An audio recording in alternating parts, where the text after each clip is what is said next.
আপনি কি জানেন বাংলাদেশের এমন কিছু জেলা আছে যেখানে অর্থ আর সম্পদের স্রোত বইছে প্রতিদিন? চলুন দেখে নেওয়া যাক বাংলাদেশের সবচেয়ে ধনী ৫টি জেলা। ১ নম্বর ঢাকা জেলা। রাজধানী মানেই সবকিছুর কেন্দ্রবিন্দু। ঢাকা শুধু বাংলাদেশের নয়, দক্ষিণ এশিয়ার অন্যতম দ্রুত ধনী হওয়া শহর। ব্যাংক, কর্পোরেট অফিস, ব্যবসা, আইটি সব এখানেই। ঢাকায় কোটিপতির সংখ্যা সবচেয়ে বেশি। ২ নম্বর চট্টগ্রাম জেলা। বাংলাদেশের বাণিজ্যিক রাজধানী চট্টগ্রাম। দেশের সবচেয়ে বড় সমুদ্র বন্দর এখানেই।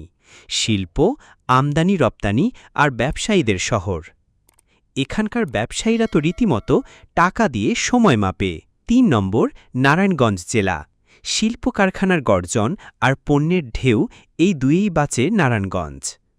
একসময় বলা হতো যে নারায়ণগঞ্জ না চললে বাংলাদেশ চলবে না। টেক্সটাইল, গার্মেন্টস, নদীবন্দর সব মিলিয়ে সম্পদের পাহাড় গড়েছে।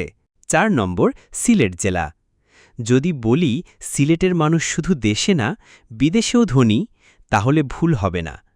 ব্রিটেনসহ বিভিন্ন দেশে প্রবাসী সিলেটিরা পাঠাচ্ছেন কোটি কোটি টাকা। আর দেশের ভিতরেও গ্যাস, চা, প্রাকৃতিক সম্পদে ভরপুর এই জেলা। ৫ নম্বর কুমিল্লা জেলা।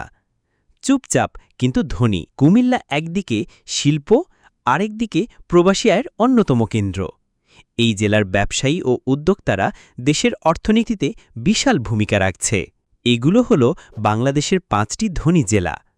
তবে মনে রাখবেন, সম্পদ মানে শুধু টাকা নয়, মানুষ, সংস্কৃতি, শিক্ষা আর সম্ভাবনাও এক এক জেলার আসল সম্পদ।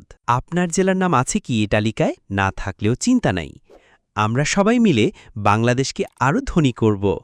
বাংলাদেশ জিন্দাবাদ। কমেন্টে জানান আপনার জেলার স্পেশালিটি কী।